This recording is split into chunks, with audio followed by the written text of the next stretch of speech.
परिचय। तुम क्या कर रही हो सौम्या? मैं अपने कपड़ों को उनके रंगों के अनुसार छांट रही हूँ। क्यों सौम्या? मैं ये पता लगाना चाहती हूँ कि मेरे पास कितनी हरी, लाल, नीली और पीली रंग की पोशाकें हैं। तुमसे ये प्रयोग करने के लिए किसने कहा है सौम्या? मेरी गणित की अध्यापिका ने मुझको ये कार्य सौंपा है। वो हमें आंकड़ों का प्रबंधन सिखा रही हैं।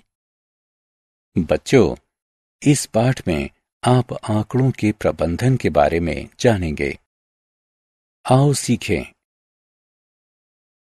आंकड़ों और आंकड़ों के संगठन को परिभाषित करना, स्थिति चिन्हों को पढ़ना, वृत्तखंड रेखा चित्र का वर्णन करना, दंड आलेखों को पढ़ना, वंश वृक्ष यानी फैमिली ट्री बनाना, विकास चार्ट बनाना। आंकड़े। रवि और उसके पिता विश्व पुस्तक मेले से घर लौट रहे हैं। रवि ने मेले में 20 पुस्तकें खरीदी। उसके पिता ने 10 पुस्तकें खरीदी। सभी मिलाकर 30 पुस्तकें हैं। आंकड़े 20, 10 और 30 अव्यवस्थित हैं। इस तरह के अव्यवस्थित आंकड़ों के संग्रहण को डेटा कहा जाता है। जब रवि घर पहुंचता है तब वो 30 पुस्तकों को हास्य, रहस्य, लोक कथाओं, ग्रंथों और कविताओं के 5 विभिन्न श्रेणियों में विभाजित करता है। यहां वो एक तालिका के रूप में विवरण को संक्षिप्त कैसे करता है। आंकड़ों की इस तरह की व्यवस्था आंकड़ों का संगठन कहलाती है। आंकड़ों का संगठन। व्यवस्थित आंकड़े एक नजर में वांछित जानकारी उपलब्ध कराते हैं। हम निम्न के प्रयोग से आंकड़ों को व्यवस्थित कर सकते हैं। स्थिति चिन्ह, वृत्तखंड रेखा चित्र और दंड आलेख। आइए अगली स्क्रीन में इसके बारे में हम और अधिक जानते हैं। स्थिति चिन्ह। अब स्थिति चिन्ह की सहायता से रवि के आंकड़ों को व्यवस्थित करते हैं। 3 कॉलम, श्रेणियां, स्थिति चिन्ह और पुस्तकों की संख्या बनाइए। श्रेणियां कॉलम के नीचे 5 विभिन्न श्रेणियां लिखें।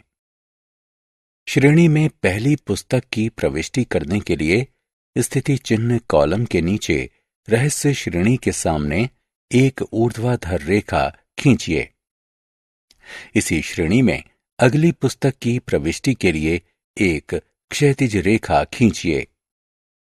श्रेणी में तीसरी पुस्तक की प्रविष्टि करने के लिए एक ऊर्ध्वाधर रेखा खींचिए। श्रेणी में चौथी पुस्तक की प्रविष्टि करने के लिए एक क्षैतिज रेखा खींचिए और आयत को पूर्ण कीजिए। आयत के 2 विपरीत सिरों के बीच खींची गई एक रेखा के साथ 5वीं रहस्य पुस्तक को निरूपित कीजिए। हम पुस्तकों की दूसरी श्रेणियों के लिए अभ्यास को दोहराते हैं। परिणाम स्वरूप हमें एक स्थिति चिन्ह सारणी प्राप्त होती है। वृत्तखंड रेखा चित्र। एक वृत्तखंड रेखा चित्र वर्गों में विभाजित एक वृत्त है। प्रत्येक वृत्त एक विशेष मान को निरूपित करता है।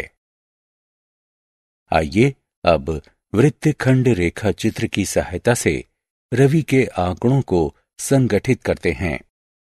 यहां 30 अनुभागों में बांटा गया एक वृत्त है। एक पुस्तक प्रत्येक भाग को दर्शाती है।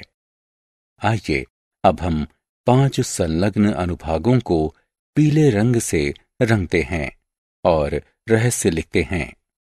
आइए अब हम अगली 3 संलग्न अनुभागों को हरे रंग से रंगते हैं और लोक कथाएं लिखते हैं। अब हम अगले 12 अनुभागों को गिनते हैं। हम इन्हें लाल रंग से रंगते हैं और हास्य लिखते हैं। आगे हम 8 संलग्न अनुभागों की गिनती करते हैं। नारंगी रंग से उन्हें रंगते हैं और ग्रंथ लिखते हैं। अंततः हम बचे हुए 2 अनुभागों को नीले रंग से रंगते हैं और कविताएं लिखते हैं। वृत्तखंड रेखा चित्र तैयार है। दंड आलेख। एक दंड आलेख एक ऊर्ध्वाधर पट्टियों का संग्रह होता है। दंड आलेख में हर पट्टी का एक मान होता है। आइए अब हम दंड आलेख के रूप में रवि के आंकड़ों को व्यवस्थित करते हैं। हम सबसे पहले रहस्य को दर्शाने के लिए एक 5 सेंटीमीटर लंबी पट्टी खींचते हैं। फिर हम लोक कथा को प्रस्तुत करने के लिए एक 3 सेंटीमीटर लंबी पट्टी खींचते हैं। आगे हम हास्य को दर्शाने के लिए एक 12 सेंटीमीटर लंबी पट्टी खींचते हैं।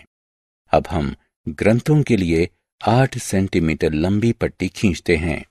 अंत में हम कविताओं के लिए एक 2 सेंटीमीटर लंबी पट्टी खींचते हैं। इस प्रकार दंड आलेख तैयार है। आओ खेलें। प्रश्नों को ध्यानपूर्वक पढ़ें तथा आलेख की मदद से सही उत्तर का चयन करें। आओ खेलें। कॉलम क का कॉलम ख से सही मिलान कीजिए।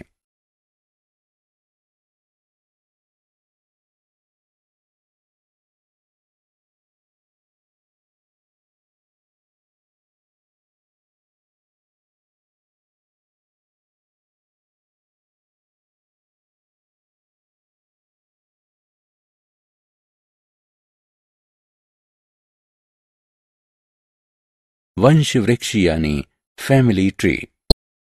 वंश वृक्ष की सहायता से परिवारों से संबंधित आंकड़ों को व्यवस्थित किया जा रहा है। रवि एक संयुक्त परिवार में रहता है। आइए हम एक वंश वृक्ष की सहायता से उसके परिवार को दर्शाते हैं। परिवार के सबसे बुजुर्ग सदस्य रवि के परदादा गिरिजा प्रसाद हैं। उनके 2 बेटे हैं, हरिशंकर और रविशंकर। हरिशंकर की 2 बेटियां हैं, रमा और उमा। रविशंकर का एक बेटा है, अनिल। रमा की एक बेटी विद्या और एक बेटा विनय है, जबकि उमा का एक बेटा विजय है। अनिल का एक बेटा रवि और एक बेटी ऋचा है। रवि के संयुक्त परिवार का वंश वृक्ष यानी फैमिली ट्री अब तैयार है। वृद्धि चार्ट। समय अवधि में एक वस्तु की वृद्धि को दर्शाने के लिए वृद्धि चार्ट का उपयोग किया जाता है। आइए अब हम पिछले 3 वर्षों में रवि के विकास का पता लगाते हैं। हम ऊंचाई को ऊर्ध्वाधर रूप से और वर्षों को क्षैतिज रूप से दर्शाते हैं। साल 2008 में रवि 24 इंच लंबा था। अगले साल वो 28 इंच लंबा था। 2010 में उसमें 30 इंच की वृद्धि हुई। साल 2011 में उसकी माप 36 इंच हुई। ये लीजिए, रवि का विकास चार्ट तैयार है। हमने क्या चर्चा की? आंकड़ों का अव्यवस्थित संग्रह डेटा कहलाता है। आंकड़ों का प्रबंधन आंकड़ों का संगठन कहलाता है। आंकड़ों को स्थिति चिन्ह, वृत्तखंड, रेखाचित्र और दंड आलेख का प्रयोग करके संगठित किया जा सकता है। एक वृत्तखंड रेखाचित्र अनुभागों में विभाजित एक वृत्त होता है। एक दंड आलेख ऊर्ध्वाधर पट्टियों का एक संग्रहण होता है।